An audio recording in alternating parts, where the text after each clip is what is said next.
In this video, I'm going to show you 11 modeling tools every beginner needs to know and start with. These 11 will pretty much give you everything you need to start modeling. Of course, there's a lot more than just 11 modeling tools, but these are, I believe, the essential ones that if you focus on them, you can pretty much model 80% of anything you need for environments, props, characters. Now, in this video, I'm not going to go through every single option for every single one of these tools. Just going to give you straight to the point of the most important aspects of each tool. And if you want to know more about each option and how to specifically use a lot more that each tool will offer, as well as additional modeling tools that I don't cover in this video, I do have a very intense and a very in-depth home study course, Maya Foundation. And you can find out more about it in the link in the description, as well as within the blog post. So let's go ahead and get into the 11 modeling tools so you can start modeling with Maya right away. So the first one is, of course, you might have guessed, is Extrude. Extrude allows you to create extra geometry from faces of your object. So you can extrude faces or you can extrude edges. And most of the time you'll be extruding faces. So to switch over in Maya to a component mode, just select the object, right click, hold, and switch over to face. Allows you to select the face. And I currently have soft selection enabled. So I'm going to hit B for soft selection. This is something I had from previous video. So I'm just going to hit B to toggle soft selection off. This is why you see that yellow outline on the edges.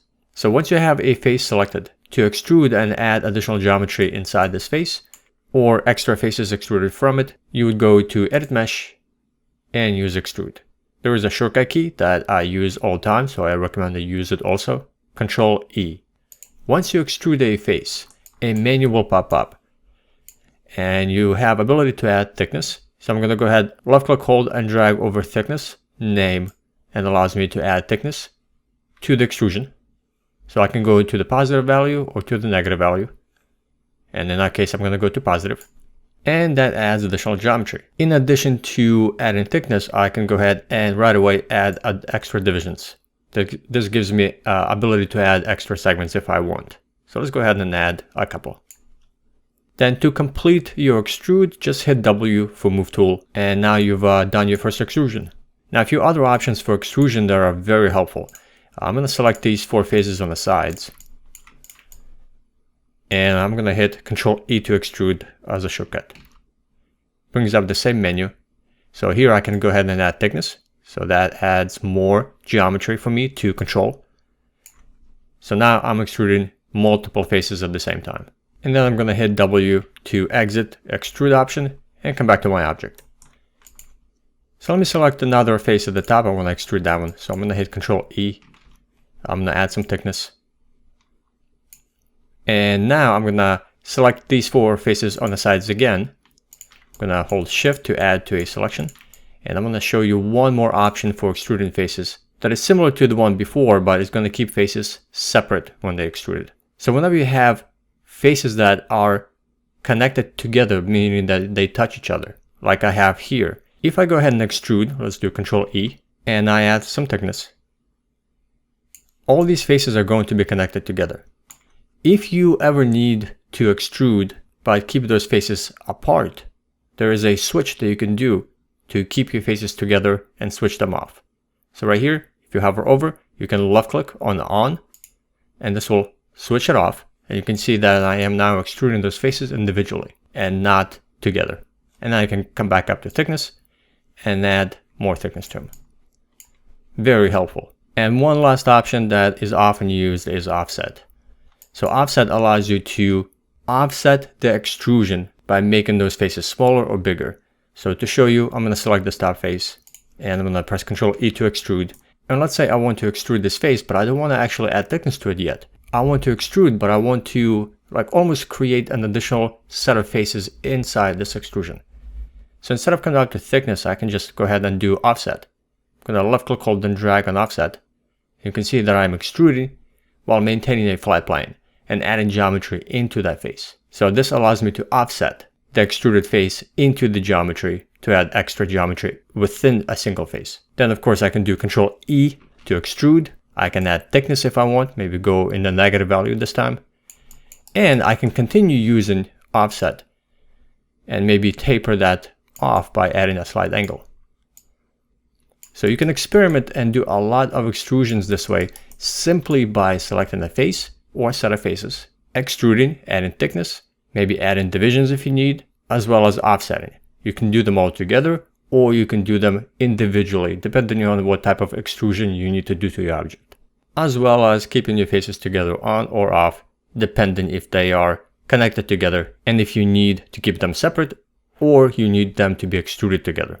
And one last part about extrusion, you can extrude edges. Faces is going to be your primarily go-to for extrusions, but you can also do edges. So here I have a flat plane. Going to switch over to edge component mode, and I can go ahead select an edge. I can do the same shortcut key, Control E, add some thickness, and extrude a single edge. Maybe offset it if I need it. Or I can just extrude it, add thickness to it, switch over to Move tool, and just move that edge. Now I have extra geometry being extruded from an edge which created a face. The second modeling tool is Bevel. Beveling allows you to create rounded corners on your objects. So I'm going to go ahead and switch over to edge component mode. And you usually select edges and then you bevel them. So I'm going to select, let's say, these 4 edges. And then to bevel, you go to edit mesh and you choose bevel. This also has a default shortcut, Control B. So let's go ahead and bevel. It rounds out the geometry and you have 2 options to change to control most of your bevels. The first one is going to be fraction. Fraction is the amount of the bevel. So if you left click, hold and drag on the fraction, you can make it smaller or make it larger. You can also type in numbers right here for any of the options you see here. When I'm sliding this, you can also come in and type in a value. So example, if you want a tighter fraction, go 0.05. And then the second option you want to change is segments. Segments allows you to insert additional edges into the bevel. So default is 1. If you want a more rounded corner, not just a single face being slanted, increase the amount of segments. And by default, Maya will round that corner out for you. And let's switch over back to object mode. And now we have rounded the corners on top of this cube. And as far as beveling goes, this is pretty much it. There are a lot more options that we can go through. There's options such as chamfer, as well as depth, that are very important. They give you a bit more control, but we're not going to cover those in this video. Beveling alone as it is will give you enough to start with to round out those corners. The only downside of beveling is if you bevel a set of edges. So for example, if I want to just bevel this edge right here, and I'm going to use the shortcut key Control B, and let's add or make the fraction slightly smaller and add a bunch of segments so it's a more rounded corner. And then if you switch over back to object mode, the one downside is oftentimes whenever you are beveling a selected edge or certain multiple selected edges, you will be left with n-gons. So this face at the top is an n-gon, which is a face that has more than 4 edges. So you would have to triangulate this or you would have to fix it so you have all quads. But basically you don't want to have n-gons. You want to go ahead and fix this. And beveling just is a tool that tends to create n-gons that you have to find a way to fix them. And there are tools to fix this, such as the multi-cut tool, but just be aware that beveling will create some n-gons you'll have to find a way to fix. The third modeling tool is multi-cut. Multi-cut is extremely flexible and extremely versatile tool. And in fact, in Maya Foundation, the Home Study course, we go into depth for 18 minutes about the multi-cut. But to use multi-cut right now, all you need to know that multi-cut will allow you to cut your geometry and insert additional edges or edge loops. So I'm going to select this cube, and to get access to multi-cut, there are 2 ways. You can go to Mesh Tools, enable multi-cut here, but the most common way is to use the modeling toolkit. So if you go on the right hand side, this 3rd tab right here will be your modeling toolkit. Open that up. And before you use the multi-cut, make sure you have the object selected. And then enable under Tools, Multi-Cut. And you go to options for multi-cut. First one is ability to just slice across your geometry and create edges. So if you hover over your object, you can left click, hold and drag right on an edge. This will begin to insert a vertex. When you let go of the mouse key, the left mouse key, this will insert a single vertex. And then you need to continue and left click somewhere else on another edge. Left click, hold and drag to insert another edge, another vertex. And that will be connected with an edge. And then you can continue making additional cuts. Or you can just end that cut right before, just with a single edge. Or continue making more cuts across your object. Whenever you are done, right now this is a preview. So you just hit enter to complete the multi-cut. And that will insert an extra edge right where the preview was. Let me go ahead and undo. The other useful option is to use multi-cut to insert edge loops. So if you hold down Control and hover your mouse, this will insert an edge loop across your geometry. And it will show you a preview first. If you like the position of this, just left click. And that will insert an edge loop across your geo. And you can continue hold down Control and left click to insert as many edge loops as you need. And then one last shortcut key I'm going to show you is if you hold down Control to insert an edge loop, and then you middle mouse click. Instead of left clicking, you middle mouse click. This will insert an edge loop exactly in the center of those edges. So this is extremely useful shortcut. And there are a lot more shortcuts you can go through, and we'll go through most of them in the course. But if you scroll down, and as long as you have multi-cut enabled, scroll down a little further, you'll have right here on the very bottom keyboard mouse shortcuts. Open that up and it will give you a list of all the shortcuts the multi-cut has. But the ones that I just showed you will get you started. And the multi-cut is actually the one tool that you would use to fix your end guns, so like we showed in the bevel. So let me go ahead and bevel this edge again, just to get that result that we saw in the previous modeling tool. So I'm gonna get the fraction. Let's insert a bunch of segments. Go back to object mode. So here you have an end gun you would fix, and the way you fix it, you use the multi-cut. Enable multi-cut, and then you cut it. Just left click, hold and drag all the way to a vertex. So you snap a vertex on top of another vertex. This will not insert a vertex, but it will start your cut, and then just complete it. And left click, hold and drag on an edge, slide it all the way across to another vertex, so you don't create additional end gun somewhere else, and just hit enter. And then you would continue doing this with every single one of these in order to remove the end gun. Left click, hold and drag, snap to a vertex, then left click, hold and drag, snap to that vertex, hit enter, and complete and fix that end gun. And let's do one more. And last one. Here we go. So that's the multi-cut. Number 4 is connect. Connect allows you to insert additional edges into between selected edges. So if you need extra edges to be inserted that are going to be equal distance from each other, then use the connect tool. Now this will be a lot faster than using the multi-cut. So here I have a plane, and I'm going to show you how to use the key features of connect. So select your object and switch over to edge component mode. And I'm just going to select the edges where I would want additional edges to be inserted. I'm going to select these two, and then I would go to Modeling Toolkit and enable Connect.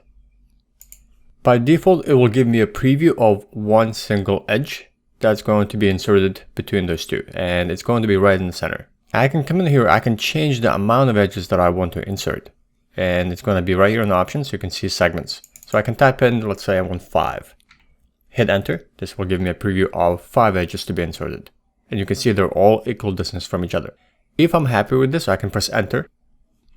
And it will give me the 5 inserted edges. Let me go ahead and undo real quick. Let's say, let me go back to connect. You have two other options you can switch to. You can slide them. So if I left click, I can slide these edges. So I can type in a number here. Let's say 0.2. They will be moved to one side or the other. Or I can also pinch them. Let me come back to segments for just a second. Instead of typing a number here and do this all manually, there is a shortcut key that I often use, which is middle mouse, click and drag. So with the segments selected, here I have 5. And instead of typing in a number here, middle mouse, click and drag inside the viewport. And this will interactively insert a bunch of edges really quick without you having to input something in here in the box. Then I'm going to switch over to slide. And I'm going to use the same shortcut key, middle mouse, click and drag. I can slide them to one side or the other. And I can switch over to pinch, middle mouse, click and drag. And I can pinch those edges to be closer or further apart depending where they are. And let me switch back to segments. Let me go back down to 5. And once I'm happy, I hit enter. And this is great because if I only want to insert, let's say I want to insert a bunch of edges right between these let's say 4 selected edges. It'll ignore everything else that's not selected, and my edges will be inserted only between these 4 selected edges. So let me go ahead and enable connect one more time. Let's say I want maybe less amount of segments. Once I'm happy with this, just click enter. And now you have extra segments inserted into your plane or whatever mesh you're working on. So this is a great tool to insert extra edges exactly where you need them. Number 5 is Circularize. Circularize will allow you to create rounded shapes from a set of selected faces, as well as verts, but I'm only going to show you how this works with faces. Now in this example, I'm only going to work with a flat plane, but this will work with any other object, as well as a cylindrical object or a spherical object. So you can have rounded shapes being created from rounded surfaces. So here I have a simple plane. Now I'm not going to use this flat plane. To use Circularize, you should select at least 4 faces or more. You can do this with less, but then it requires you to add more segments whenever you use Circularize. So we're not going to go through too many options. So to make this work more consistently, start with selection of 4 or more faces. So I'm going to come over to this plane and I'm going to switch over to faces and I'm going to select these 4. With these 4 selected, if you go to Edit Mesh, Circularize. As soon as you do this, the 4 faces will round themselves out and create a circular shape. And then you can take these 4 faces and extrude them, Control E, and add some thickness. So now we had a flat plane, and now we can have a rounded cylindrical shape coming out of it, creating a more complex shape. You could do this, of course, with a lot more faces than 4. So if you wanted a more rounded Circularize, just select a set of faces that's a lot more than 4, in this case 16. And let's go to Edit Mesh and Circularize. And now we have a nice rounded cylindrical shape that we can extrude from. So for example, maybe I want to go ahead and push that down. Now you can do this with faces, or you could also do this with vertices. So I can select a set of vertices here, and I can also do Circularize for them. This will also work the same way. And of course, if I wanted to extrude, I would have to select the faces. So this is why I tend to work with faces, but you can also do this with verts. Now you could use Circularize on one single face. So let's select this face and go to Edit Mesh and Circularize. Now nothing will happen, but it is trying to apply Circularize to it. In the options, there's quite a few options that we go through in the course, but the one I want to show you now is you're able to add divisions to your Circularize function. So if you need to Circularize a single face, go ahead and do it, but then you can add divisions, and this will add extra verts all around it. This will create endguns that you will have to fix, but you can force a single quad to Circularize. And then you can also control radial offset to make it smaller or larger. You can also scale that quad or the endgun to do the same thing. You can also do normal offset to push it up and down if you need it. And you can also untwist it. Sometimes it comes in very twisted depending on where you're doing the Circularize, which shape. If it's a rounded shape, you might have to go ahead and twist it or untwist it. Sometimes it comes in very twisted like so, you'll have to just untwist it. But Circularize is a great way to add those complex shapes on top of flat planes, especially when you need something rounded coming off from a flat plane or even any rounded surface. Number 6 is ability for you to combine, separate, and extract certain things from your mesh. A lot of times you'll be modeling an object and it'll be composed of different shapes. You're not going to be modeling everything from one single primitive shape. You might have a cube, you might have another cube brought in, you might have a cylinder, you might have a plane, and basically one single object is being created from multiple objects. And then in the end, you're ending up with a bunch of objects that are all separate. So you need to know how to combine all these different shapes into one object. So the way you do this is, here I have a simple cube and a cylinder, and let's say I'm done modeling whatever object this would be. You would select all of your meshes that you want to combine as one mesh, and then you would go to Mesh and choose Combine. This will combine all selected meshes into one. And now you have one single object. If you ever need to separate this, so after let's say you combine something and then you realize maybe you need to break everything back up into separate meshes so you can rework them and then recombine them later on. Just select the mesh that's already been combined, and then you go back up to Mesh and choose Separate. And this will break up your object into separate pieces again. And let me show you on a larger object. So here is a wall with a window and a bunch of little accessories, a door, and many of these have been created from separate meshes. So you can see that I just can select them all. They've all been broken up into separate pieces. So in the end, I do want to have this as one single mesh. It doesn't make sense to have all of these different meshes be separated. So after you are done modeling something a little bit more complex, I would select all of these meshes, and I would go ahead and combine them. And now they're one single mesh. And of course, if I ever need to break this up again, let's say I want to model something more further and I realize that I need to just go back, I could always break them up. Go to mesh and separate. And one more thing that's very similar to combine and separate is ability to extract. So let's say you are modeling an object. I'm going to select this face, for example, and let me just do an extrusion, Control E. Let me add an offset. And then let's do another extrusion, add some thickness to it. Sometimes you may need to extract a face from an existing mesh so that one single face or a set of faces are now their own separate object. So for example, sometimes you may need to do a window and you want to add more detail to the window, but you don't want to go ahead and start working and modeling it. So this face right here, I want to include a lot more detail into it. And it really doesn't make sense for me to keep this window part of this wall, for example, as one mesh. It would just be difficult to add more segments and just continue as a solid mesh. So a lot of times you may need to select one or more faces and extract them as a separate object. And the way you do this is you switch over to face component mode, select a face or more faces, and just extract it by going to edit mesh, extract. This will take the selected faces and make individual objects from it, essentially extracting the face away from an existing mesh. So now if I switch over to object component mode, so here's my plane and here's my cube. And then for this one, I can come back in here, for example, and add a lot more detail that I would need. So maybe I could use connect and add more segments and then continue modeling this with a lot more detail. And I don't have to worry about dealing with this cube and having to add segments across it the same way I did for this plane. So extracting objects or extracting faces as their own object is something you'll be doing a lot as well. Number 7 is bridge. Bridging will allow you to create geometry between selected faces or even selected edges. So here I have two cubes. Right now they're separate objects.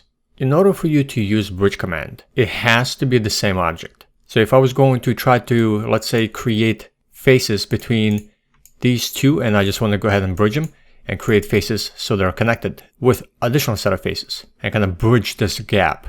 In order to make this work, I have to combine these two objects into one. They have to be together, combined. So let me go ahead and do that. I'm going to select them both and go to mesh and combine. All right, now that they're one single mesh, I can go ahead and switch over to faces. I can select this face right here and select this face. And I can bridge between them to create that connection. To use the bridge command, just go to Model and Toolkit and then enable bridge. And that will create the connection. And now I have 4 faces. You can add extra divisions if you need. Now sometimes when you do this, some of your faces may turn this green color. This means that the default material is being ignored or it's being lost. So basically to fix this, if you get these green faces, you just simply go back to object mode, right click, hold on the mesh, go to assign existing material and apply Lambert 1. So basically you're reapplying the default material and that will fix it. So here, this is how you would bridge. Now, of course, there's quite a lot of other commands in here. So in addition to divisions, you could, for example, maybe twist and create some kind of an interesting shape that is more than just a straight linear bridge. Let me go ahead and undo, go back up to here. Now, let me go ahead and delete these two faces. In addition to bridging between faces, you can also bridge between edges. So if I switch over to edge, you do have to have a open border edge so you can bridge between. So that's why I deleted those faces. So let's say you have open border edges that you can see into the geometry, and you just simply want to have maybe, let's say, this edge and this edge connected together with another face. So you just select those two edges and bridge them. Of course, you can do more than 2 edges. So select these two and bridge those. Now the key to bridging is you have to have the same amount of edges and same amount of faces on both sides selected. So if I try to bridge between one edge and two edges here, it's not going to work.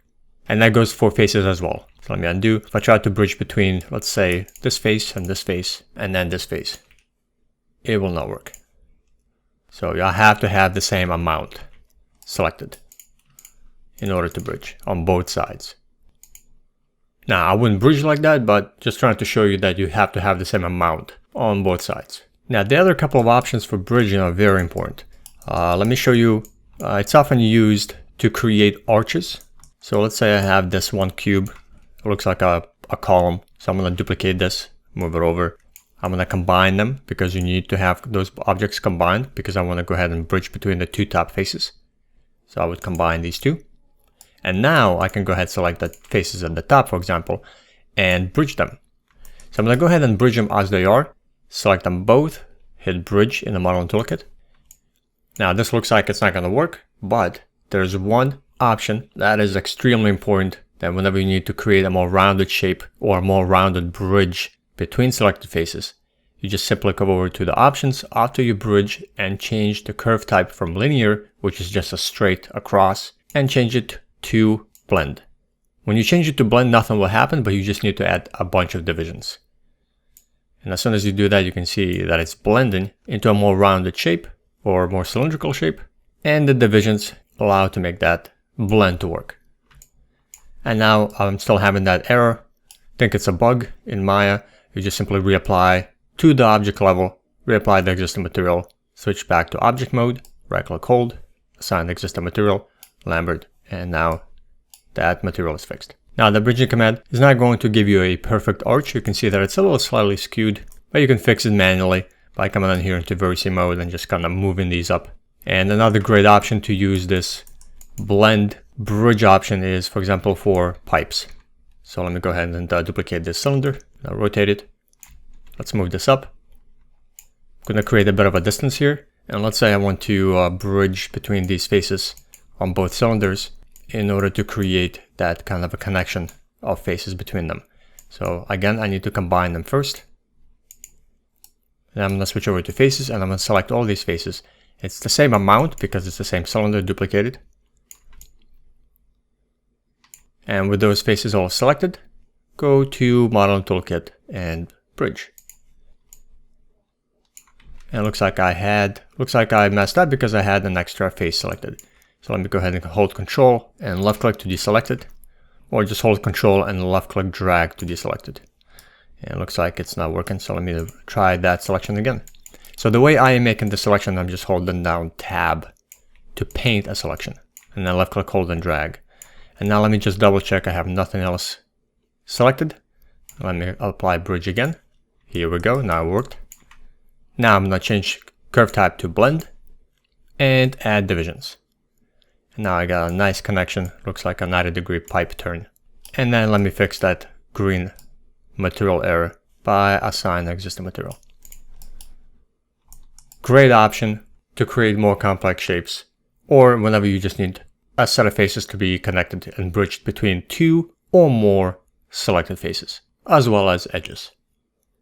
Number 8 is Target Weld. Target Weld will allow you to weld vertices or edges. You use Target Weld whenever you need to optimize your mesh, simplify it, or clean things up by merging verts from one to another. So for example, let's say I want to simplify this plane, and I would just want to maybe either redo topology of this, or I just want to simplify it. So I'm going to switch over to Vertex, then go to Modeling Toolkit, and enable Target Weld. Then you simply left click, hold, and drag one vert over another. And you can see that it's going to take the first vert and merge it to the second vert. And you can do this for all the verts wherever you need to simplify an area, clean it up, or maybe just redo topology of an object. A useful shortcut that if you ever need to merge them in the center instead of going first to second, you simply middle mouse click and drag. Middle mouse click and drag will merge them right in the center. Very useful shortcut key I often use. And in addition to merging verts, you can also switch over to edge and use Target Weld on edges as well. Number 9 is Booleans. Booleans allow you to take two or more objects and combine them into one shape. And Booleans allow you to create far more complex shapes than you could ever do using anything else. There are three primary operations that we're going to focus on in this video. These are union, difference, and intersection. And these were the three options offered in the legacy version of Booleans prior to Maya 2023. But with a new Boolean update in 2023, you have a lot more options to choose from. So I'll focus on the core essentials. And the three options here will just give you enough to get started. And they pretty much will offer everything you need from Booleans. But in the course, I covered the legacy version prior to 2023. And then we'll go more into depth for the live Booleans in 2023 and above. And the combination of both of those videos are more than 40 minutes. So we'll go a lot more into depth using Booleans and all the options you need to know about. But to get started here, I have simple primitive shapes, which are just cubes, and spheres that are overlapping the cube. So I can show you the examples. So you need to have two or more objects. And we're just going to work with two. That's what you usually work with whenever you do Booleans. Two objects, but you can always have more. So I'm going to open up the Boolean operation command, which is going to be found under Mesh, Booleans. And I'm going to peel off this menu as a floating window, clicking on this top bar. And here you have union, difference A to B, B to A, and intersection. These are the ones we're going to cover. So the first one is union. Union will merge two objects together. So I'm going to select them both. The order of this does not matter. So I'm going to select, marquee select the cube and the sphere, and then I'm going to apply union operation. As soon as you do, attribute editor will open up. That gives you access to control for that Boolean operation. And this Boolean operation took two objects and merged them together. So if I press 4 to go to wireframe mode, what it did is it took the sphere and it merged it with the cube. Anything that you see this light orange, this is the live operation. This is kind of like the leftover of what the object was. But basically union actually merges the two objects, and anything that's overlapping is removed. And this is just a little live preview. So with live Boolean operation in 2023, you have access to modify your Boolean operation in real time as long as you have history still on an object. So I'm going to press 5 to go into shaded mode. And I can select the sphere. And actually I need to select the sphere inside the attribute editor, not the object itself. And I can go ahead and move the sphere and update the Boolean operation of what it's doing. Now it's kind of hard to see what's happening, but it's basically just using union to combine these two objects in different locations as I'm dragging this. And it's going to be a little bit more apparent when we use difference. So as far as what you need to know about union, it just takes two objects or more and just merges them together. Anything that's overlapping is removed. And then in order to finish this operation off, I'm just going to select both objects, go to edit, delete by type, and remove history. Basically, it just collapses and removes all the history of the Boolean operation, which once you're done with Booleans and you no longer need to update anything, you should delete history on it. And now here's my completed Boolean operation. That's a lot more complex than you could ever do with anything else. Now let's come over here and use a difference operation. This is going to be a lot more clear to show you whenever we use difference. So I'm going to select the sphere first, then the cube second. And whenever you use difference, you have two options, difference A minus B or B minus A. And this is just the way one object will be subtracted or removed from another. So let's do A minus B. Whenever you do this, if I take a look on the bottom here, it took the cube and subtracted it from the sphere. Now if I go ahead and undo, and instead of using the A minus B, I'm going to use B minus A. So it took the sphere, subtracted it from the cube. So the order in which you select doesn't matter anymore. In legacy version it did. In the new live Boolean 2023 and above, you have difference A minus B or B minus A, depending on how you want to subtract one object from another.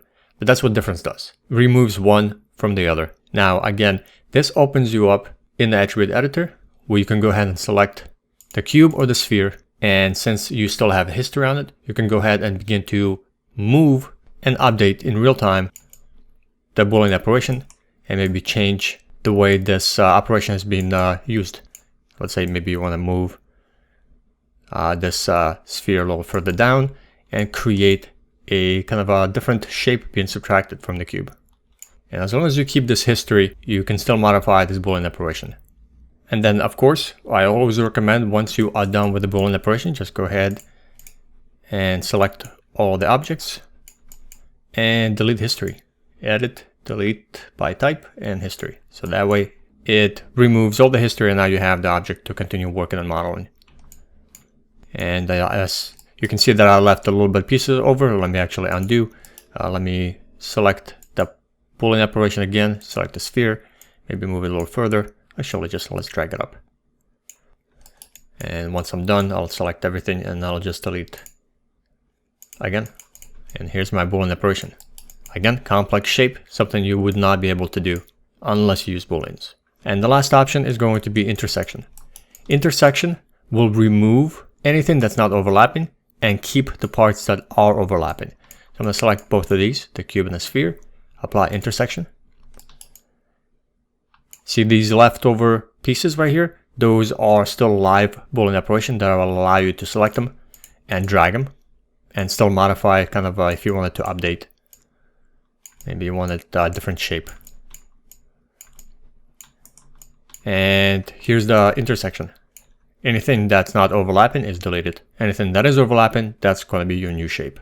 Now, whenever you apply a certain Boolean operation, in the attribute editor, you can go and change the operation to something else. So let's say I decided intersection is not something I wanted to use. Maybe I wanted to change it to something else. See the result. So you don't have to undo and reapply, although you could. But instead, I'm going to go to the attribute editor and come over here to the Boolean operation. You're going to see the first one, that's the original mesh. That's the original object, kind of the primary object. That is grayed out, so I can't do anything to this. But to the cube, I can use the drop-down menu and change to, let's say, union. Or maybe I want to use difference. Or maybe difference B minus A. Or just go through all the other options. So you have the ability to change it right here. And then, of course, you have the ability to just continue dragging one of these and just modify how it's going to look. And of course, once you're done, select them all and always delete history. And I just had history, deleted history on my custom tool shelf. That's what I just pressed. So Booleans are a great way to get into more complex shape creation. We cover a lot more in the course on how to properly use it, especially how to use the live Boolean operation and the menu that's been introduced in 2023. And the one last thing I want to say about Booleans is the downside of using Booleans is you have a lot of bad geometry that's created from it. So you have to be very careful on how to use Booleans properly, because now you have a lot of n-gons you will have to fix. So this face is an n-gon, this face is an n-gon. You've got a lot of verts that would need to be fixed. So you might have some floating verts that are unnecessary. So that's something to always keep an eye on. And again, we cover how to fix all of this in the course. But these Boolean operations are great to use and to have fun with to create more complex shapes, especially the new live Booleans. The next two are not so much of a modeling tool, but they have a lot to do with controlling how your objects look, which affects your models. So number 10 is soft and hard edge control. This allows you to take your edges and make them into a hard edge or switch them into a soft edge, thus controlling how rounded or how faceted your objects look. So a lot of times your models, the edges will come in as a soft edge or as a hard edge, and the models will look a little bit off. They will look slightly misshaded and they just will not look right. And then in the end, if you export them to, let's say, a game engine or you try to render, it just will not look correct. So here is a default cylinder. Everything is appearing correctly on it. So I will come back to this in just a second. I want to create a brand new cylinder, and let me scale it up. And for this cylinder, I want to go ahead and switch the segments from the default 20 to 8. Or actually, let's see, 12. Yeah, let's switch it to 12 so we get a little bit more rounded surface. But if I take a look at the object, you can see how faceted this looks. So sometimes your models come in like this, and let's say you're creating more of a low poly cylinder, and you actually want to have this smoothly shaded instead of this faceted look. So for the edges around the cylinder, we would need to turn them into a soft edge. At the moment, they are set to a hard edge. So to do this, you switch over to a edge component mode, select the edges that you need to switch to a hard or soft edge. In our case, we're going to switch it to a soft edge. With the edges selected, you go to Mesh Display, and you have two options here, Harden Edge or Soften Edge. So if I soften these edges, switch back to Object Mode, you can see that it took those edges and softened them out. So now this looks more like a cylinder, even though it has only 12 segments. Now if I come back to this object right here, let's say I want all these to be a hard edge. So let's say I want, for some reason or another, I want this model to have those hard edges instead of a rounded appearance to this. So I'm going to switch over to edges, select all the edges that I would want to turn to a hard edge, then go to Mesh Display and Hard Edge. And that gives me more of a faceted look. Now sometimes your cubes may come in and they might be misshaded. So for example, maybe one of these edges. So I'm going to select this edge. Let's just take maybe two edges. And I'm going to turn those to a soft edge. Mesh Display and Soft Edge. So whenever you get your models looking a bit misshaded and you get a bit of a gradient of a kind of gray to dark black right here, this is when you should take a look at your hard and soft edges. Usually this means that some of your edges are not set correctly. So of course this object should be hard surface mesh because it's 90-degree corners, and they should be set to a hard edge, not soft. So to check on your object which edges are hard and which edges are soft, there is a display option you can enable. There are multiple ways to enable this display option, and the one I'm going to show you is actually going to be an attribute editor. So select the object that you're working with and then switch over to attribute editor, then go to mesh component display and then enable display edges, switch it to soft hard right here in the drop down menu. And then take a look at your object. Anything that's a dashed edge will be a soft edge. Anything that's a solid line, that's a hard edge. And it's a good visual display of telling you which edges you might need to set to a hard edge. So, or soft edge. So in this case, I'm going to select these two edges that are a dashed line and then go to mesh display, harden those edges, fix my mesh, and you can either keep this on, or in this case, I'll disable it back to standard. So hard and soft edge is very important. And this is something you're going to encounter quite a lot when you model. Sometimes Maya doesn't understand which edges should be soft, which edges should be hard, and this is how you control it. And number 11 is reverse faces or face normals. Sometimes you have an object that you model that will have faces that are inverted and they're pointing the wrong direction. So the face normals are orienting into the incorrect direction, thus rendering into the opposite where you would want it. And to fix this, you would need to reverse those face normals to point the right direction. So here is a cube. The faces that you see in gray are the ones that are going to be rendered out. And right now, everything is pointing the same direction and they're all correct, except for the face to the top. Looks like there's no face here, but if I switch over to face component mode, there's actually a face. And this face is actually pointing into the shape itself. So if I go ahead and zoom in into the cube, right here, let me deselect it. You can see that this face is actually pointing into the wrong direction. So this often happens during modeling. Maya just doesn't understand which way to point those face normals. So in order to fix things like this, you select that face and then you go to mesh display and you reverse it. Thus reversing the face normal. Then go back to object mode and that's been fixed. Also sometimes, let's say you want to create an interior and you want to just go ahead and invert the faces on the entire mesh rather than each individual face. So a lot of times when somebody creates an interior and interior of a room, they just simply create a cube, invert those faces, and they will build the room or the interior inside this cube. So for example, if I wanted to do that, I would select the entire cube instead of separate faces, go to mesh display and reverse it. So the entire cube now has been inverted. But if I was creating an interior, here's my interior of a room, let's say. And then I can carve out the windows and just do whatever I need to do right here. And last option, just want to show you how to actually see the face normals. So here I have 3 faces that have been inverted. So to see the face normals pointing out, and just to check which way they are facing, let's enable the mesh component display again.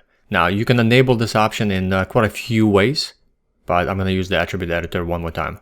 So I'm going to select the mesh, the cylinder, go to attribute editor, make sure I am under mesh component display, and I just need to find display normals right here. I enable it. It's going to show me the display normals. Right now they're very small, but they are, you can see the little line pointing out. And I'm going to enable normal size, and I'm going to increase it. Let's go to 10. It's going to make those display larger. You can see that it's pointing in all directions. So all these are correct. But then for the ones that are grayed out or dark black faces right here, if I go into the object, you can see that these are pointing inside. And to fix this, I just simply need to select these faces, go to mesh tools, mesh display, and reverse. Go back to object mode, and here it is. And you only enable to display your face normals when you need to check something. So let's go ahead and turn them off. So let's go back to mesh component display, and I'm just going to disable normals. And here we are. It's been fixed. So these are the 11 modeling tools that I recommend that you focus on and that you start with. They will give you enough to model most of the objects, most of your game environments, most of your environment art, most of your characters, props. Now we briefly covered each and every single tool. We didn't go too much into depth in each. There are many options for each of these tools, and most importantly, not just what to use, but how to use it and incorporate it and actually create something with them. And I go more into depth about each of these tools, all their options, and how to implement them into a modeling pipeline in order to model something that you can use. So if you really want to begin learning Maya and how to model with Maya, and then how to also UV with Maya, I have a very in-depth, extensive home study course, Maya Foundation. I'm going to provide a link in the description. You can also grab the link from the blog post if you're on the blog post itself. And I recommend you pick that up if you want to learn the industry standard software for modeling, for UV, and actually begin using what most studios use.